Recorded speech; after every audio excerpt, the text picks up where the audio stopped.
I heard a great story from somebody. He was representing a company selling a very fancy oven to use at home.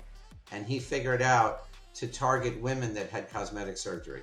And right, how do you make that correlation? And the idea was if they had cosmetic surgery, they want to show off their new nose or their Botox or whatever, or no more lines on their face.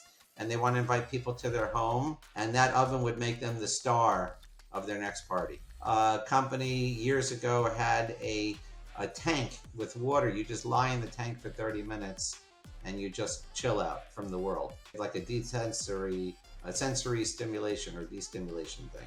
So how would you figure out? People aren't looking for that. They don't even know it exists. So you have to find people based on demographics that would make it seem like they're likely to want to go test something like that out. So we figured people who shop at Whole Foods or Trader Joe's are probably people with some other characteristics that would actually want something like that.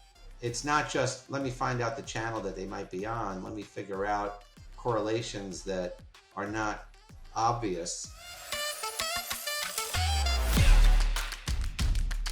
Welcome to the DesignRush podcast. I'm your host, Bianca Mayer. Today we're joined by Jason Simmons, a digital marketing leader and the founder of Get Visible. We'll discuss Jason's transition from law to digital marketing, how Get Visible helps businesses improve their online presence, and the importance of web design beyond just looks. Don't forget to like and subscribe for more insights. Let's dive in. Jason, thank you so much again for joining us today. I think we're all excited to have you on our podcast today. And yeah, a big warm welcome to you. Good to be here. Very exciting. Amazing. Now, Jason, I'd like to start today's podcast just by allowing our listeners to get to know you a little bit better. So first off, could you introduce yourself and just give us a brief overview of what it is that you do? Sure. I'm Jason Cement. I live in California in Los Angeles, and I used to be an attorney and a CPA, and now I run a marketing agency for the last 18 years, and we do all digital stuff from building websites to getting traffic to the websites. Okay. Now, I know that transitioning from, law to digital marketing is quite a leap. So could you share like a key moment or influence that really convinced you to make this change? Right. So when I got sworn in as a lawyer in New York, and I'm standing in the courtroom thinking, well, first I was living in New York. I had just gotten married that year, a year before, and we knew we were moving to Los Angeles. So I didn't feel the pressure to get the legal job right out of law school. And I said to myself, you know what, why don't I try starting a business? The internet was just going, it was just kicking off. And a friend called me and said, you should build a website. And I started a business back in 96, taught myself search engine optimization before it was really a term of art, and started getting traffic immediately for my e-commerce business. And then then I got funded by a big company in New York. We had moved to LA. They gave me a chunk of money to build out the business. Then in 2003, I bought a software company that was running my website. So now I own an e-commerce platform, and that's still running. It's called Adricom. It's the partners who run it. One of them wanted to move to America in the worst way. So the company stands for the American Dream Company, and it's an aggregation of Adricom. But anyway, in 2005, one of my first employees in the original business called me and said, why don't we open up a consulting company, and we'll talk at night. During the day, we'll keep our jobs and you bring in some business. And by the time we have enough clients, I'll quit my job and we can go full time. So it took about a year, and we've been growing since then. Now we're up to 18 people. But in terms of key events, it's not that I ever planned to do this. I mean, I know since I'm 10 years old, I was destined to be in business. I just didn't know in what capacity. Okay. Now, I also saw that one of your industry verticals includes, lawyers as well. Now, Tell me, how has your experience in law really made you uniquely in tune with digital marketing in this industry? Well, first of all, you find out about lawyers that they fit into two categories. There are lawyers that are really good at law, and lawyers that are really good at being business people and rainmakers, and they can still do the law fine, but they also know what it's like to run and manage a business. And you can sort of see, I don't want to say that they're superstars, but you can see that their minds work differently. And because I went to law school and I understand how to read a contract and I understand a lot of things about what it's like to be a lawyer, it gives me a way to speak to lawyers that they feel like they're not talking to just a marketing person. Like I always joke that I don't even know how to use Photoshop. So I have designer on staff, I have web developers, I have, each team can do their discipline. I know pieces of it, but I'm by no means an expert, but I know enough about law, having survived 3 years of law school in a bar, to talk to a lawyer and feel that I understand the space that they're in, as well as the struggle lawyers have about getting clients, about convincing clients to pay their fees versus some lawyer who might be charging half the fee. There's just a lot of overlap between being a business owner and a service business and having gone to law school and also being a CPA. So it just means I understand numbers well and I understand legal ramifications of things. So maybe it helps. I'm not sure if it really helps, but they seem to think it helps. I'm sure it must help. I think, I think there's a big difference between talking to people that are more in a creative industry and people that are, I think lawyers have to be quite creative themselves in a lot of ways, sure. But I think there is a different type of dialogue that you have, right? So I definitely think it helps for sure. Okay, but on that sort of topic, I'd like to talk a little bit more about Get Visible as well. So I'm interested in really learning about the inner workings of your digital marketing agency and just how you folks do things over there. Now, firstly, let's say I have a company that needs digital marketing to be done, like a strategy, to expand on its brand. How would you help me achieve this? Right. So the first question you want to ask yourself is, where's your market online? We're an online company, so if you want print ads, don't come to me.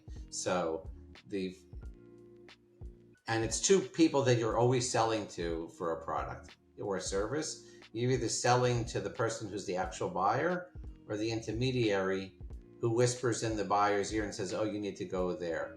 So there are technical terms of art, like an affiliate, which is a person who builds a website that just has links to bring people to other websites so they can get a commission. So you're always speaking to one of those two audiences. And so the idea there is, are they going to be searching on Google for someone like you? Are they going to be not on Google and you have to interrupt them with an advertisement like on Facebook and get inside their feed? Are they a professional and maybe you can hit them up on LinkedIn and develop and nurture a relationship with them on LinkedIn? You have to determine first the channel, then you have to determine what's the cost to get into that channel. So for example, if you're a personal injury lawyer and it costs $200 to get a click for a trucking accident search, you're not going to very quickly run to spend $200 on each click when you could be down 20 grand for 100 people who clicked over and all of a sudden you got no cases and you lost 20 grand. So you might find a different way to get to that person who was in a trucking accident. And maybe pay-per-click on Google is not the best way to do it. So I heard a great story from somebody. Wasn't me, I wish it was me, but it wasn't. And he was representing a company selling a very fancy oven to use at home. I don't even know if it was for pizzas, but it was a fancy oven. And he figured out to target women that had cosmetic surgery. And right, how do you make that correlation? And the idea was, if they had cosmetic surgery, they want to show off their new nose or their Botox or whatever, or no more lines on their face. And they want to invite people to their home. And that oven would make them the star of their next party. So it was very smart. Like we've had correlations like that. A company years ago had a tank with water. You just lie in the tank for 30 minutes and you just chill out from the world. Okay, it's like a sensory stimulation or destimulation thing. So how would you figure out? People aren't looking for that. They don't even know it exists. So you have to find people based on demographics that would make it seem like they're likely to want to go test something like that out. So we figured people who shop at Whole Foods or Trader Joe's, are probably people with some other characteristics that would actually want something like that. So it's not just, let me find out the channel that they might be on. Let me figure out correlations that are not obvious. Obvious ones are good too, but let me see if I can find ways to get in front of people that are going to cost me less than what my competitors are spending also. And if I'm doing it something that they're not thinking about, that's even better. Yeah, absolutely. I think there's definitely where like the creative thinking comes into, and like trying to make that, different correlations and everything. It's very smart, actually. Now, okay, so I also know that Get Visible offers a free digital brand presence audit, or website audit rather. So can you tell us what this audit really entails, and just what specific things you guys are checking? Sure. So the idea of an audit is, again, it's figuring out where your customer is. So we want to look at two things. One, look at the usability of your website from a technical and from a practical standpoint. From a technical standpoint, Google has what they call colloquially the user experience, which technically is called Core Web Vitals. And that is measuring technical things, how fast pages load, where all the things are inside the coding of a page, like headlines, descriptions of the page, something called schema architecture, which is an indexing tool that helps Google associate a page with its own index. So there's a lot of technical things that all come under the banner of user experience. Completely separate from that is, okay, how does an actual person view the website and experience the site?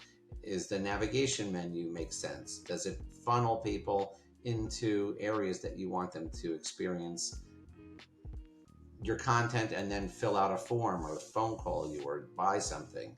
So you have to evaluate the website from two angles, two lenses. That's number one. The second thing is, okay, how's my visibility?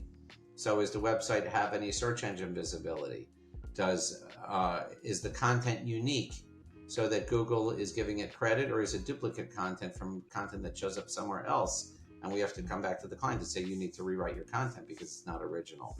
There's 700 statistical variables that you could actually evaluate on a page or a website. It's a lot. So I'll give you a very mundane example. Let's say you're trying to rank for something and you've got a page that has 1,000 words of content and no video. And you go to Google and you look at just the first 10 pages. We'll go up to 100. Let's say it's the first 10 results on the first page. And you find out, oh my God, most of them have 2,000 words and they all have videos. Now all of a sudden you're like, okay, clearly I need a video and I need more content. So that's a sort of an obvious thing. And then there's much more statistical oriented things in terms of what phrases show up on the page you're trying to rank for, what secondary phrases show up, how many times the phrases show up. And again, there's 700 potential variables to look into. So that's a deep audit. There's like a low grade audit, which is, okay, let me look at some obvious stuff and then let me expand the audit to go much deeper. So it just depends. Are we auditing for search engine rankings? Are we auditing for social media? Maybe looking for influencers or micro influencers, see how to build their channel. Because with social media, especially now with Google's rules that started February 1st and Yahoo about sending out emails in bulk, your social media channel is even more valuable, because if you have a popular following, you can unload information into your channel about a sale, about something secret, something limited, whatever it is, that if your people are loyal, they're going to see your stuff. Even though you only get to show it to about 10% of your follower base without boosting it with some money, or getting lucky and having something really viral that people comment on, and Facebook goes, oh, I got to show it to more people without you paying more money. But the idea is that in an audit, figure out how well your assets are performing to get in front of your audiences. I mean, that's ultimately what it's about. Yeah, okay. Now also then the complexity and, evolving nature of web design and SEO. I think, many businesses are opting to outsource these tasks to especially specialized agencies. Now, From your perspective, would you say are the key benefits of outsourcing, say like web design and digital marketing? Look at it like this.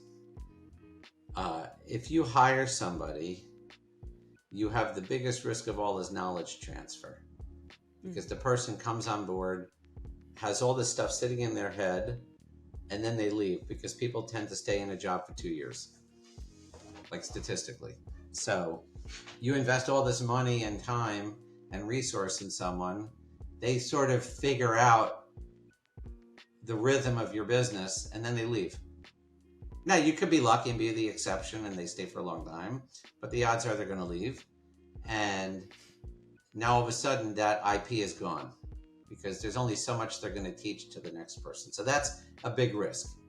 And that's not even an economic risk as much as, I mean, it has an economic output or impact, but that's a real risk of knowledge transfer. The second risk, opportunity across depends how you look at it, is you've got to pay somebody to be full-time, which means they need a full-time amount of work to do for you, which probably is easy to fill up a day, but you're paying someone salary, benefits, vacation time, all that stuff to do this work. It ends up costing you more than hiring an agency where you have no risk of knowledge transfer. You're not paying for vacation and training and all that other kind of stuff. So because here, let's say you come to an agency like mine. I don't have 18 people doing search engine optimization, okay? Let's assume that's just the only thing they're doing. But I've got a team that's all that they're doing 24 or 8 hours a day, let's say. So you're getting the benefit of multiple brains looking at your situation, trying to figure out how to improve your situation. And you're paying for a fraction of the time. They're not working 8 hours a day because you don't need that much necessarily.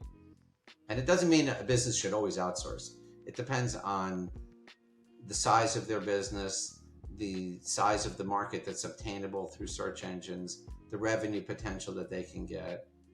So there's a lot of variables in place, but sort of a rule of thumb, if you're going to have an SEO professional on staff, you're probably spending between 8 to 10 grand a month, all in. Agencies are significantly less than that to get you a comparable result without the knowledge transfer risk and other risks. So you're just better off in most cases for again, depending on the business size, to outsource to an agency that will grow with you. And then in saying all of that, how do you think, platforms like DesignRush really helps to facilitate like that relationship between potential customer and these agencies? It's actually going according to what I'm thinking, because DesignRush says, hey, you don't have a risk of knowledge transfer because we're documenting what we're doing. We're learning as we grow, and with anybody, you learn through mistakes. So therefore, I learned something last week, that there's a part of the brain that gets bigger depending on how much you challenge yourself. And the bigger that piece of the brain gets, the more likely you're going to live a longer life. It's really cool. So therefore, if you consistently push yourself, and it doesn't mean like lifting more weight at the gym, it's anything that you don't want to do that you do grows this piece of the brain.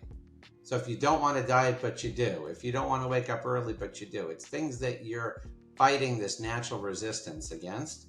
If you do that, you will live longer. I mean, this is statistic. Obviously, there's exceptions, but the point is that in a business like DesignRush or a business like ours, not that we want to make mistakes, but mistakes are steps in a growing process, especially if you don't repeat the mistakes.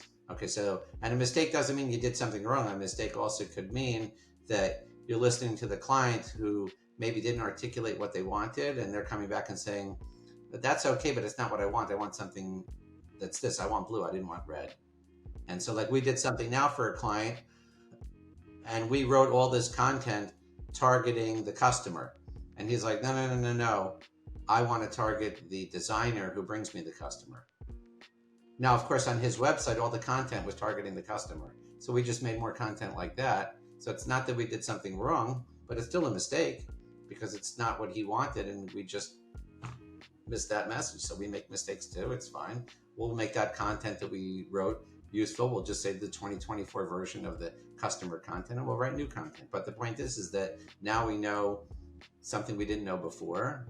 We won't repeat that mistake, and we'll grow. If you're hired someone on staff and then you brought a new person, the odds are very small that they're going to document all that stuff. To make people will just make mistakes, and it's not you're starting from scratch, but it's very hard in a small company to have a person on staff and hope that they're going to document really well what they've been learning. We also know that like engaging short form video is one of the top marketing strategies now. I think we kind of spoke about that a little bit earlier, right? So how do you go about using video marketing, especially to like attract new clients and customers to boost engagement? Okay, so I would say there's 3 types of videos that you could create.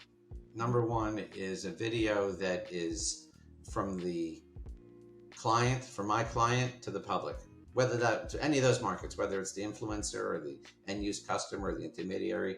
That's like we had a client who was a lawyer. He had 300 videos for his law practice, and he said if anyone saw my videos and called me for an appointment, 70% of them hired him in their heads before they showed up. So that's one type of video, which is a live action. It doesn't have to be fancy, but it could be. It could have labels on them and all that stuff, but it's just me talking and introducing myself and my business to the public. So that's one. The second one, which I think is hugely valuable, is a testimonial from a customer. So the more testimonials that you can get from customers, and they don't have to just be customers, could be vendors, could be intermediaries, social proof. The more social proof that you can give out and display on your website and social channels, extremely important. Okay. I mean, they always what they call user-generated content, UGC. That's awesome. Okay, so that's number 2. Number 3 is product and service oriented. In one lens, the other lens is just the outcome that is achieved for the customer. So you might, like that lady, the women with the cosmetic surgery with the ovens, you might have nothing related to the oven and nothing related to the cosmetic surgery, but you just might have images of a party in a home as part of the dynamic of selling that oven. So it's not necessarily the oven, but it's just showing an awesome experience that people are having in a party. So if you create, whether it's short or long form video that is experiential, that is benefits oriented, it could be functional if you're selling a software. For example, we have a client that has project management software that's called Co-Amplify. So it's for companies that especially have remote and hybrid workforces. So one of the things they have to do with video is create lots of videos showing how the tool is used. So it's no different than having a video for a jewelry store showing people wearing their jewelry and things of that nature. So it can be personal, it could be product or service oriented, and it could be referral. I mean, those are 3 of the top types of videos that I like. Okay. So why would you say that video inspires community trust as opposed to, more traditional content marketing forms? Well, first of all, you have attention span. So people don't want to read. I don't even know what the statistics are on handwriting, if people can actually write anymore. So it's a question of TikTok is a black hole, and YouTube Shorts for that matter. And so if you can catch someone's attention while they're standing online waiting to go to the movies or standing online at the grocery store and they're watching their TikTok, it's automatic. They don't have to sit there scrolling. So it's like you can grab them in 30 seconds or 60 seconds. It works. So that's one reason. It takes a lot less effort to watch something than to read something, right? And a newspaper or a magazine, someone actually has to sit down and open it and leaf through it. Like, it's a lot more effort to get an eyeball to see that advertisement. So video is just compelling. One of the challenges with video, though, is that you can't really multitask and watch a video versus a podcast. So podcasts are another area that are very impressive from an advertising perspective, because people will put a podcast on when they're in the car, they'll put it on when they're working in the background instead of music. So, or even if it's music, Spotify runs ads in between their music. So there's a lot of reason to invest in these alternative eyeball catching channels, if you will. Mm-hmm. Actually, now that you mentioned podcasting, I'm wondering, what does B2B marketing look like right now in the podcasting community? Because I know that that is busy taking off as well. Well, it's sort of like, as I said earlier, that if you create a video testimonial from a client, that does a lot for your business. So if you're running a podcast like you're doing now, right? So let's assume that I actually said something that's important and people listen to me and I have some form of reputation, and people are watching the podcasts that are in my own universe, because I'm going to disseminate it to my group of people. And they're like, well, who the heck is DesignRush? Oh, what's Jason saying about DesignRush? And all of a sudden now he's talking about your design team and things that you can do. That's sort of valuable because I'm endorsing it, right? So you could write about how awesome DesignRush is, but until you get validated by third parties that don't own stock in DesignRush and you don't owe them, they don't owe you anything, like it's a legitimately like authentic, what do you call it, like a seal of approval on your business, it's valuable. So podcasting gives you two things. One, gives you authenticity and validity, but the second thing is, depending on who you have on board, there's an education component. So that if you actually have really influential people that know stuff and they can teach the audience about something, hopefully we've covered a few things that are valuable, right? Because I'm not really talking about my team. I'm trying to give real life examples like the cosmetics and the oven. So if someone's listening and they get something really valuable, even though most people, I can't say this, but people right now will run some form of AI to condense and figure out what we talked about that actually makes sense, it's still coming out of the podcast. So that's valuable. Yeah, 100%. Okay, so just pivoting the conversation a little bit now to more written content. How do you identify the best blog or article topics? Right, that's a good question. So I would say 2 or 3 ways. Number one is to look at what are trending topics in the space. So that's number one. Number two is just look in general what's trending in the conversations in the world. You know, go to Yahoo, just look at trending topics, see what's in the conversation that captures attention, and then find a nexus between what you want to talk about and what's trending. And so if you can find a way to create connections between stuff that's interesting and then your business, that's a way of discovering a topic. That's number one. Number two is literally find the pain points that your target market or your referral market are experiencing and cover those pain points. Right? So if I think about search engine optimization, one of the pain points for people is, well, you asked a good question. What should I write about? Well, the next question is, well, how can I get the good content? You can't just go to ChatGPT and write an article because it's not going to be that good. But you can use AI to write certain stuff and then have a human editor make it better. So teaching people how to do that, that's going to be helpful. And that's a way to find content to write about.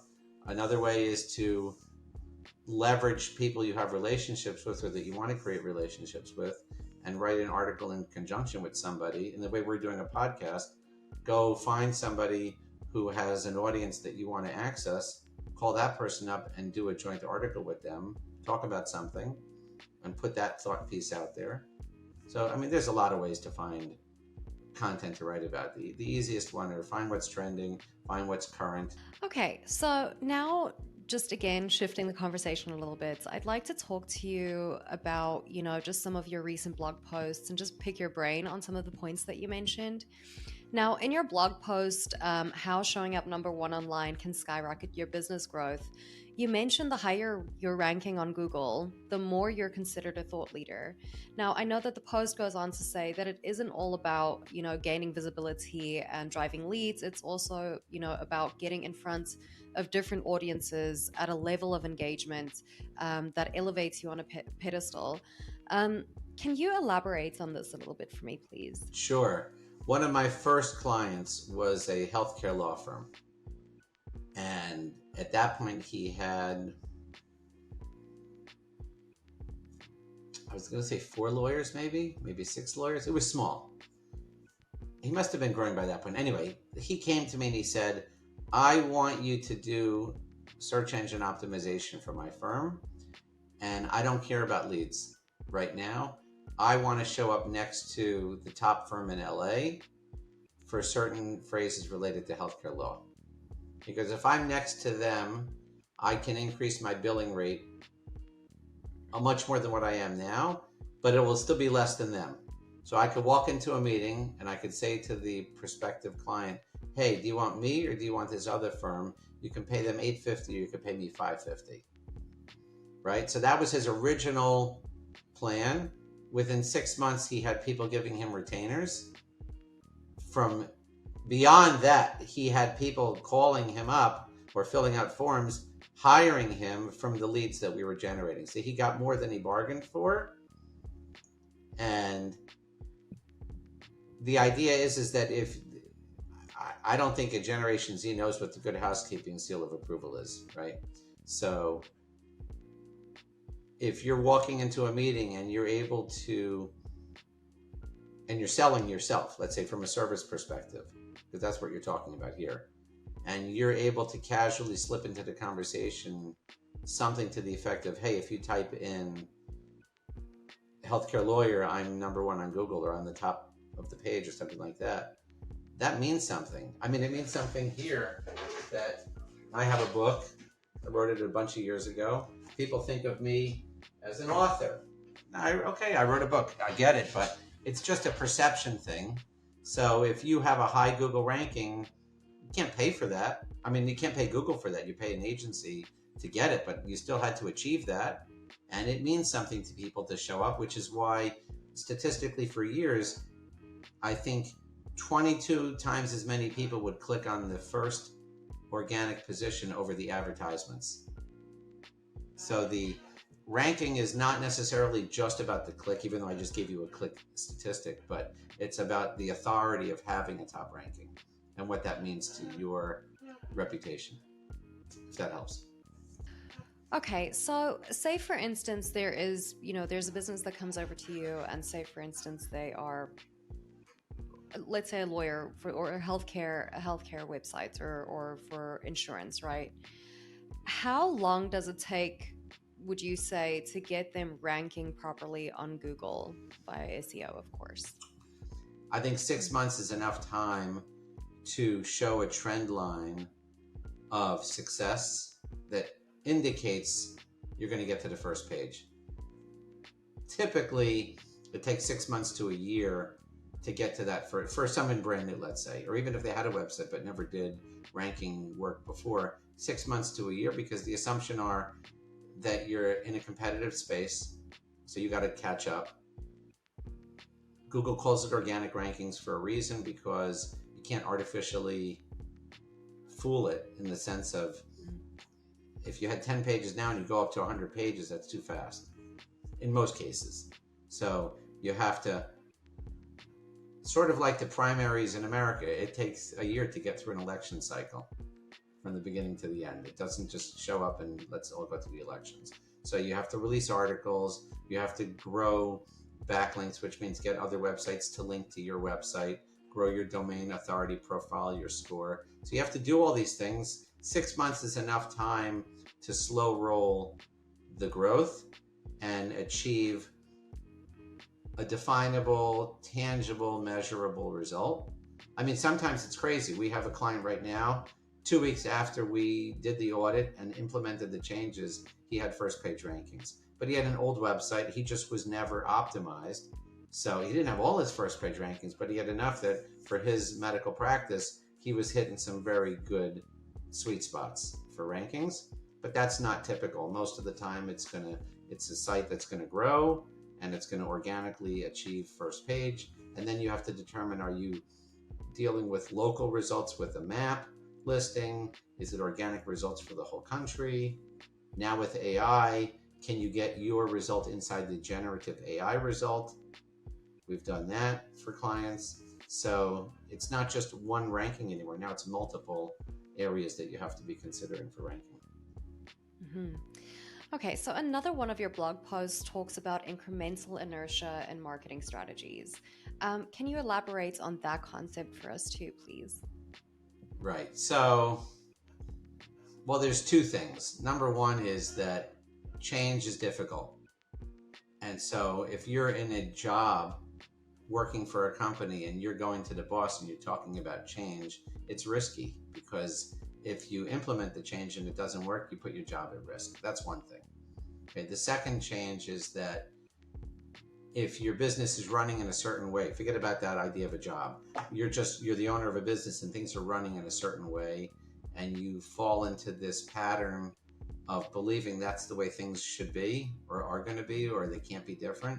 Then trying to introduce me coming into you saying, hey, there's something that you're missing, you're going to be resistant to that, because you're just like, this is how the business works. And I'll give you an example. Lawyers specifically will say, I get all my business from referral. It's just the way they believe, because they don't know that their competition is stealing their lunch.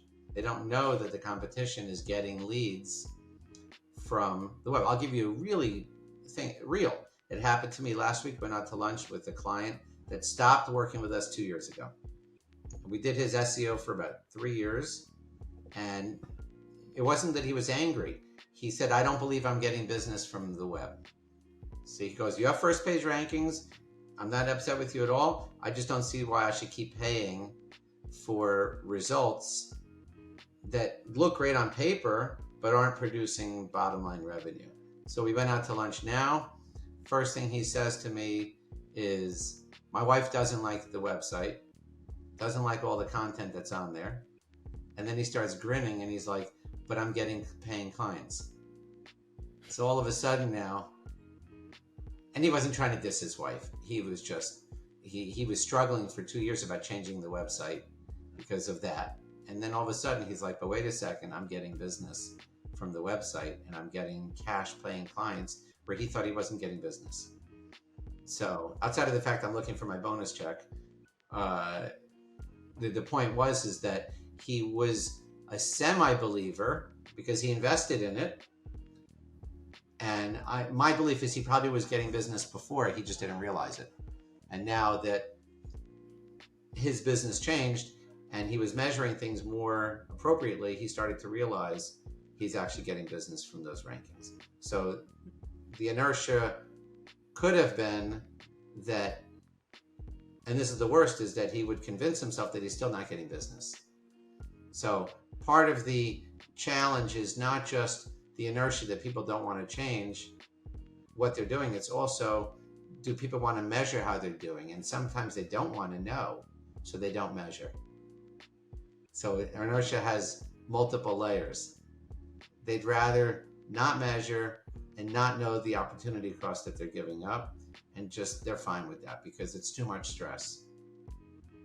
So it's, as my employees say, my role involves a lot of mind games, trying to figure out how to get under the natural radar that people have, not just about me and what my business represents, but how they perceive their own business and their own stress levels and stuff like that. Mm-hmm. Yeah, I mean, I think that can be quite challenging. And then, especially with a client that you think, oh, okay, well, maybe they just don't really believe in what it is that we're doing. And then you come to find out it was their wife all along. I was like, oh, I don't like it. But anyway, yeah, I mean, how do you navigate that, right? Well, there is a good thing, though, because since most people are slaves to inertia, If you're the person that is not, and you're more of a risk taker, and you see the opportunity, then you have a lot of green field, or what they call blue ocean territory, that you can take advantage of if you invest. In saying that though, Jason, when is this is probably a very broad question, but when are there indicators of when it's a really good time to take a risk with your digital marketing approach? Like, and if so, what would that be? Okay, so number one is just look at your competition. That's number one. I mean, if you see that they're ranking and you're not, then you have to ask yourself much more seriously, am I leaving food on the table for someone else to take? So that's number one. Number two would be cash flow internally. What's your risk level that you can absorb? So if you have the ability to write a check for $3,000, $4,000, $5,000 a month to invest for at least 6 months, and you're going to be okay, then, and you see that there's search volume and all that kind of stuff, then I think that is, it's not that it's a pivot point, but it enables you to take some risk that you may ordinarily not do. I mean, you shouldn't go borrowing money to do this, but you should have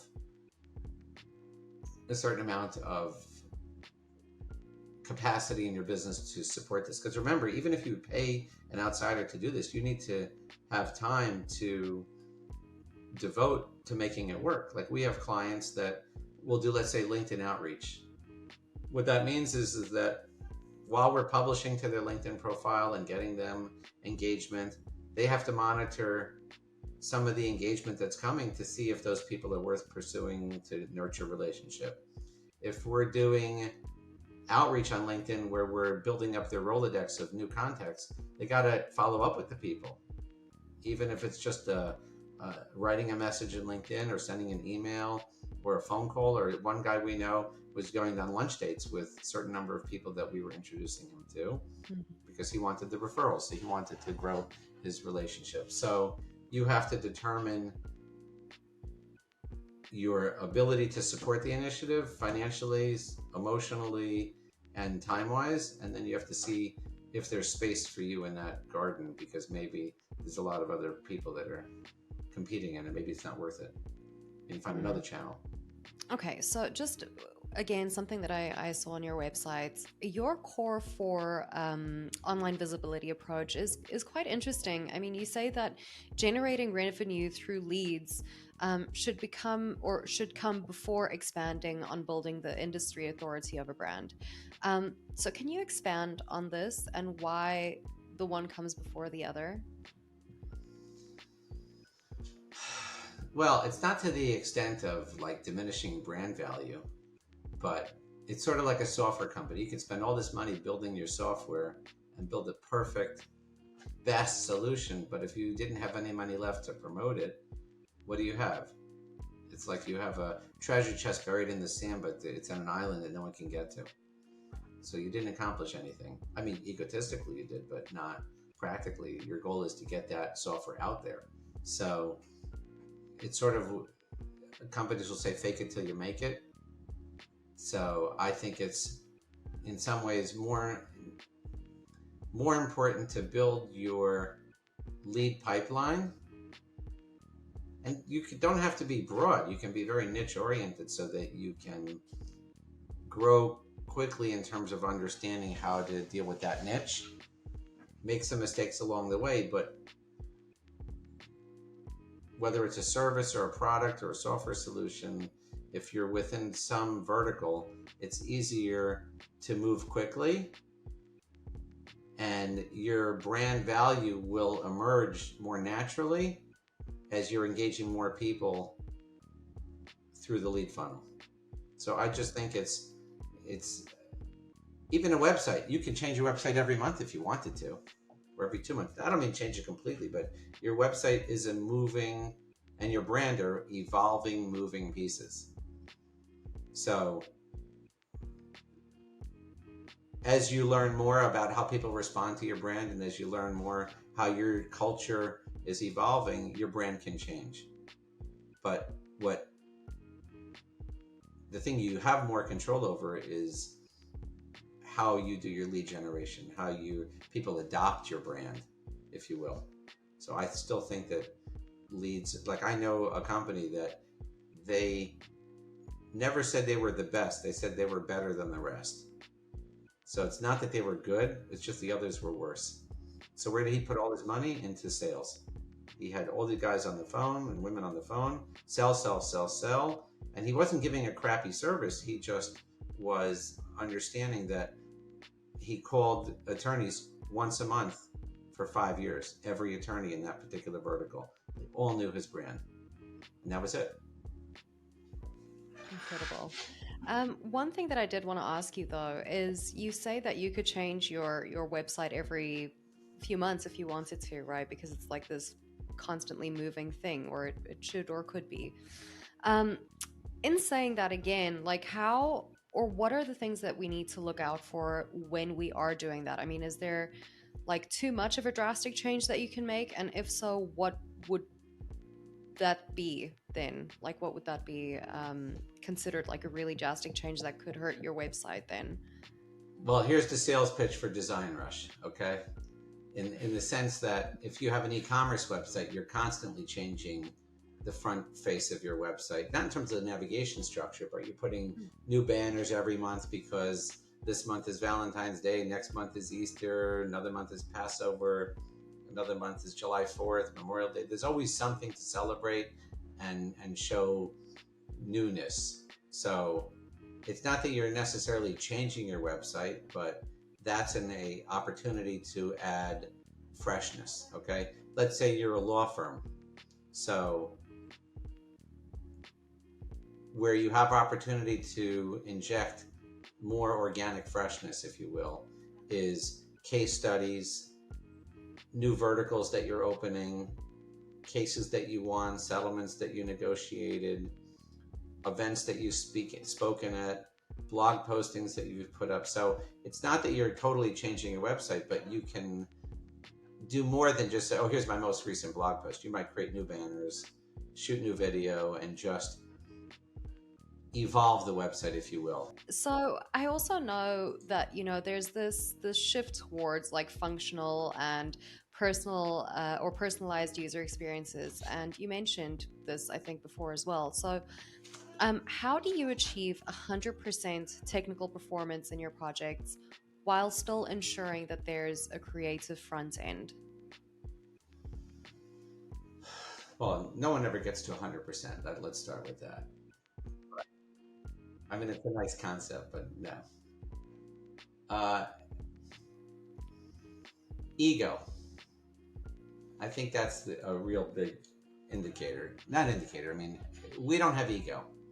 Not so much. Not for us. We have ego for the client, but not on our end.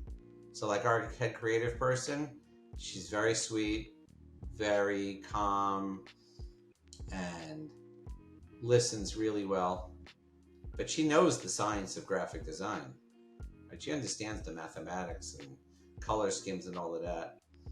And at the same time, she's very responsive to what the clients want.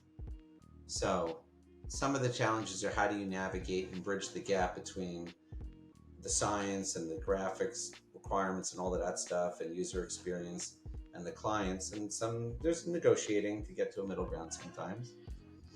And to do that without being contentious and pretentious, if you will.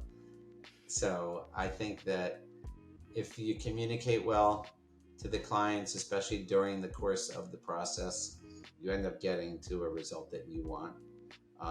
One of the big learning curves is to understand, like a car. I wrote about this in a recent newsletter. The minute you drive the car off the lot, it's worth significantly less. Okay, that's just the way it is. It's the same thing with a website. The minute you launch it, it's ready for a revision. That's just the way it is. So it doesn't mean a total revision. It just means the minute you're live, you should already be working on the next version. Right? I don't mean an overhaul. I'm saying now you have to start taking feedback. it's not a set in stone thing. We change on Get Visible. We don't change the structure so often, but we change the headline on what they call the hero section often enough, simply because, first of all, it would get boring if you come back to the website and you keep seeing the same headline. Like, come on, are we that boring? So there's a question of freshness, but there's also like, well, we see that people are perceiving our brand. Let's try focusing on leads for now. Let's focus on reputation. Let's try not to mix the messages up too much, but just see what's resonating more with our prospect base, if you will. So what would you say are the main characteristics that make a website load quickly? Oh, well, I mean, that's just coding. You obviously don't have heavy images. If you're using video, try to minimize how you're using it.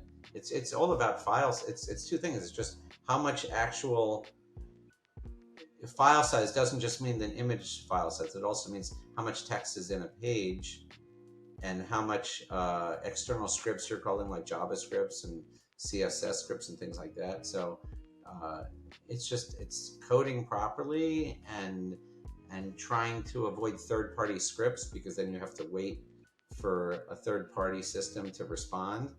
So ideally, you should just have Google Analytics and maybe Google Tag Manager if you're running ads, maybe one other script, and try to avoid third-party stuff.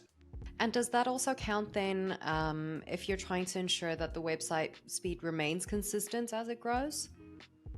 If you're running a search engine campaign, every month we're running speed tests on the website, because you're always adding new content and changing things, and someone may inadvertently load an image or a video that they didn't optimize and condense. So you always have to be running these tests anyway, simply because Google requires it under their core Web Vitals requirements. Yeah. Now, with Google search, generative experience, so the SGE, and AI shaping search results way more significantly now, what specific strategies does your agency employ to optimize websites and content for these AI-driven changes? Well, the goal, as I said earlier, is to get our clients to show up in the generative AI. Yeah. So I'm not going to explain how we do that. I'm just going to say that that's a goal to achieve. Okay. I mean, the big problem with AI is that it democratizes content creation, because you can go to AI and say, write me an article, and you can buy thousands of articles to load into your website. What people don't realize is that Google knows that. So if you load all this junky content and they do their big update, you're going to get annihilated. So you might have had a good run for 6 months, and all of a sudden now your website's going to be penalized, and it's going to take you a lot longer than 6 months to come back. So quality content still matters. Video content matters. Podcasts like this matter. Original content is the key. So how do you measure the success of, in this new search landscape then as well? Well, it's still rankings. I mean, you still got to show up on, we're still running, DesignRush to see how we're doing in terms, and we have multiple software tools, but you still measure by rankings, traffic, leads, sales. That's your 4 steps. Okay. I mean, you can add a 5th step, which is, because you're creating all this content and you're hopefully syndicating it, the traffic is not just coming from rankings. Traffic can come directly from referrals from other websites, but the first stage is rankings, then traffic, then leads, then sales. And then the 5th step is referrals. Okay. Do you think that Google's SGE will do away with traditional websites? And if so, what is your outlook on this? No, I don't think traditional websites will disappear. I think that how they get created may change. Maybe people don't use WordPress anymore. Though I'm very suspicious of people using AI to create an ongoing website, simply because you lose control over the mechanics of your website. So I think AI websites are good for less ethically inclined businesses, because they could look real. and you can spawn them up really quickly. But I don't think I don't think a real business would use that. It wouldn't make sense. Not right now. It depends what the tools look like a year or two from now. So, how do you think that things like Google SGEs or Google's SGE will affect websites in, say, the next year or two? I just think it's going to open up the opportunity for more people to build things that they couldn't do before. And I think from the content generation, it'll enable them to display more content also that they couldn't do before as well. So if you put aside search engine visibility, put that to one side. On the other side is simply from a broadcast perspective, AI gives a business owner a lot more capacity to broadcast than they ever had before. So as we start to wrap up, I just want to find out from you, in the digital marketing and web design industry, who do you respect the most and why? Okay, I'm going to give you one. It's totally from left base. I like the guys. That's part of it. There's two people I have a lot of respect for. So one of them is a guy named Justin Crane. It's not that he's a digital marketer. He's actually a financial planner and a wealth manager. And he lives in California. And he used to have a newsletter, and now he revived it again. And it's very authentic because his whole thing is a lot of people can help you to manage your money, but can they also help you to live with that money in the sense of give that money purpose, give your life more purpose. So it's not about the accumulation of things, it's about what those things will mean to you. Okay, so that's one thing. There's another guy, his name is Jeremy Weiss. So he runs a podcast out of Chicago. He interviews business leaders. So what I like about him is next to Howard Stern, who's the best interviewer on the planet, Jeremy's very good. He's all excitable and all that stuff, does tremendous amounts of research. I did an interview with him and a third party. I was the third wheel, but the questions he asked that other guy who's a comedian named Elon Gold, he had Elon like mesmerized because he's like, no one ever asked me these questions. So I think the authenticity and the ability and desire to go deeper with people is something that I admire. So I think that marketing it's just a function to get some message out there, to get a brand out there. So I think authenticity inspires me. Finally, if you could go back to yourself at the start of your career, what piece of advice would you give yourself? I would say, well, two things. One is process. Two is learn how to be a really good salesperson, because that, and I don't mean the jerky bull in a china shop salesperson. I mean a person who really understands how to talk to people, listen to people, get under the radar and sell, because that works across multiple disciplines. But process is the second thing, to be able to teach someone to do what you're doing. Jason, thank you so much for joining us today. Your insights were amazing, and we really, really appreciate you taking the time to sit down with us. Appreciate it. And that's a wrap on our conversation with Jason Simmons. If you're on the hunt for unparalleled expertise in digital marketing or web design, your search ends at designrush.com/marketplace. Here, you'll discover an array of agencies ready to transform your digital presence and elevate your brand to new heights. Don't forget to like this video and subscribe to our channel for more insightful conversations with the movers and shakers of the industry. Again, I'm your host, Bianca Mayer. Stay curious and join us for the next episode.